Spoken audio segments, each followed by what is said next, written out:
अस्सलामुअलैकुम वरहमतुल्लाहि वबरकातुहू। जनाब की हाल चाल है? ठीक हो? तबीयत से ठीक है? और सुनाओ दोस्तों, बेलियो, सज्जनों ते मित्रों, की हाल चाल है तुहाडा? मैं तुहाडा अपना दोस्त मुहम्मद रिजवान तारिक अज एक और वीडियो दे नाल तुहाडे कोल पेश होया। ये वीडियो है जनाब दयालगढ़ दी, फैसलाबाद। ये जनाब दयालगढ़ दी वीडियो है। फैसलाबाद के नाल मशहूर है दयालगढ़। एक दयालगढ़ है जनाब जिहड़ा कि इंडिया दे विच, ते दूजा दयालगढ़ है पाकिस्तान दे विच, जिला फैसलाबाद दे विच। जनाब असी दयालगढ़ दे विच वधे होए हां ते यह मोटरवे है, नैशनल हाईवे जिसनों तुसीं आखदे हो। दोस्तों उम्मीद करदा तुसीं इंशाअल्लाह अल्लाह दे हुक्म ते फजल दे नाल ठीक होसो। ते बाकी तुहानूं पता ही है, लाइक करो ते शेयर करो ते फॉलो करो। ये तुहाडा अपना यूट्यूब चैनल है, ठीक है जनाब। एक शहीद है मोहम्मद यासीन उर्फ उवैस शहीद। अल्लाह पाक इनके दर्जात बुलंद करे। ये हमारे वतन के लिए, अपने मुल्क के लिए शहादत नसीब हुई है इनको, दुश्मन को वासिल जहन्नम करते हुए। ये फैसलाबाद, ये चक झुमरा और डिप्टी इंटरनेशनल अपना इंटरचेंज। ते जनाब दौड़ करदों को बाहर बहुत बड़े ट्रैक्टर। उस तो बाद जनाब के आते कंटेनर वगैरह इतने होंगे। रोड का हालात नहीं है। ये फैसलाबाद वाली साइड ते अपना झुमरा रोड ते आइए ना, सांगला हिल वाली साइड ते ये विचों दी रस्ता जा रहा है इधर दयालगढ़ वाली साइड ते। जनाब कमेंट से दसिया है कैसा इलाका है, कैसी सड़क है, के हालात हैं इधर दे। मैं हर बारी तुहाडे वास्ते नवी वीडियो लैके आना, तुसीं फॉलो नहीं करते, सब्सक्राइब नहीं करते, पता नहीं क्या करते रहते हो। चेक के रख उस्ताद, चेक के रखो, चेक के रख सारी। यह मार्बल फैक्ट्री है इस रोड के उत्ते। बाकी आवाम आ रही है तो जा रही है। रक्शे दे खूबसूरत दरख्त हैं, आवाम आती जाती पई है। माहौल तो नज़र आ ही रहा है।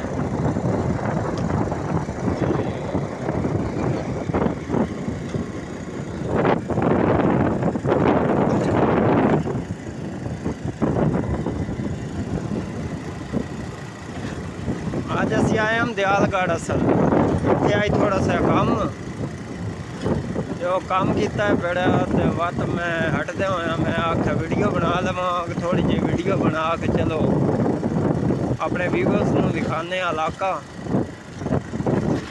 इलाका बड़ा खूबसूरत है, हर पासे सब्ज हरे खेत हैं ते नाल दरख्त फुल शुल लगे हुए। बड़ा VIP माहौल है। ते अगे जा रहा साढ़े गद्दा गाड़ी जिन्हों आते खोतर एड़ा। चेक करा बिरावा, तू भी चेक करा जरी। देखो ये चाचा छां ते खलो है, फोन ते लग्या खले तड़ा माशा तेरी।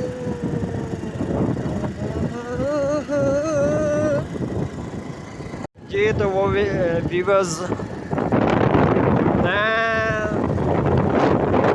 हम करीब इंशाल्लाह पहुँचने लगे फैसलाबाद झुमरा रोड, जड़ा सांगला हिल में आंदा। इंशाल्लाह हम करीब पहुँचने लगे। थोड़ा रास्ता खराब है। अल्लाह कीता गुजर गया है। मेरा एक दोस्त है मेरे नाल, मोहम्मद इम्तियाज़, अलामा मोहम्मद इम्तियाज़ सुल्तानी साहब। वो बैठे परेशान, क्यों बैठे? वधियां मशकां आनियां लिखण वालियां, यही वजह तो वो परेशान है। तो मैं आखा मारा परेशान ना थी।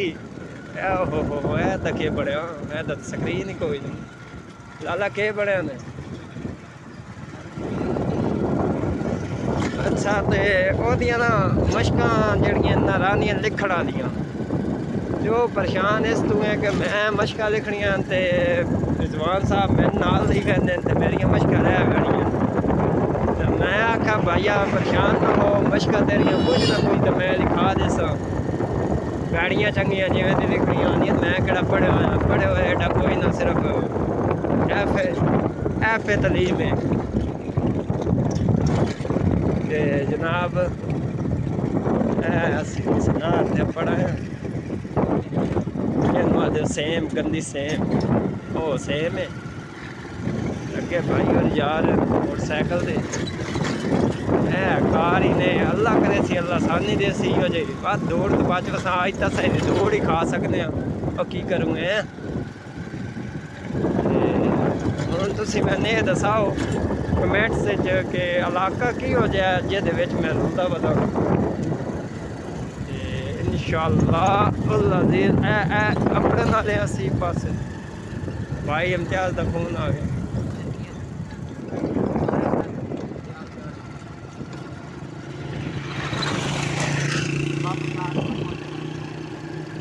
कोई फैक्ट्री है, पता नहीं के शायद ही।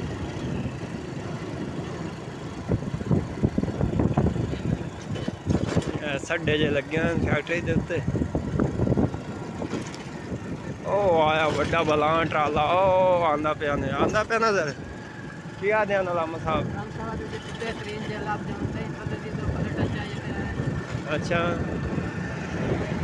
अच्छा जी, ते होर जनाब खड्डे ही ने। अच्छा जी, वो सामने तो नजर आते पे उस बोर्ड लगे हुए, इंशाल्लाह वो बोर्डा को यू टर्न लै लेना अपना मेन रोड ते सांगला हिल रोड जेड़ा जा रहा फैसलाबाद ते सांगले नूं। ते रात कोई दही बल्ले चंगे जे जल गया तो वो खसा भी सही ते लैके भी जसां ते तुहान भी खवा दिसां जे अगर खाना चाहते हो तो साढ़े को तशरीफ ले आओ। उम्मीद करना तुहानू मेरी वीडियो चंगी लगती हो सी ते तुहाडे मुहब्बत की ज़रूरत है कि मैं अगर ये शौक है मेरा तो तुसां लोगों पूरा करना है कि मैं पाकिस्तान के अंदर कम से कम पाकिस्तान के अंदर तो पहचान बनाई देवां अपनी सोशल मीडिया के जरिए। थोड़े मुहब्बत बड़ा सलाम है तुम जी।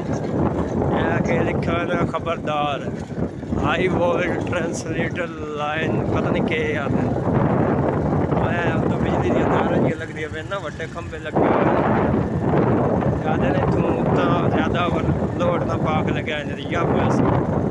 अच्छा जी, फैसलाबाद आ गया, फैसलाबाद झुमरा रोड ते डिप्टी वाला इंटरचेंज।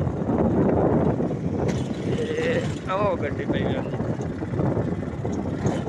जनाब ठीक है, बस इंशाल्लाह नवी वीडियो के नाल मिलसा उस वक़्त के लिए अल्लाह हाफिज़, खुदा हाफिज़ जनाब। हम भी अपनी मंजिल की तरफ रवां दवा हैं, इंशाल्लाह पहुँचने ही वाले हैं। पाकिस्तान जिंदाबाद, पाइंदाबाद।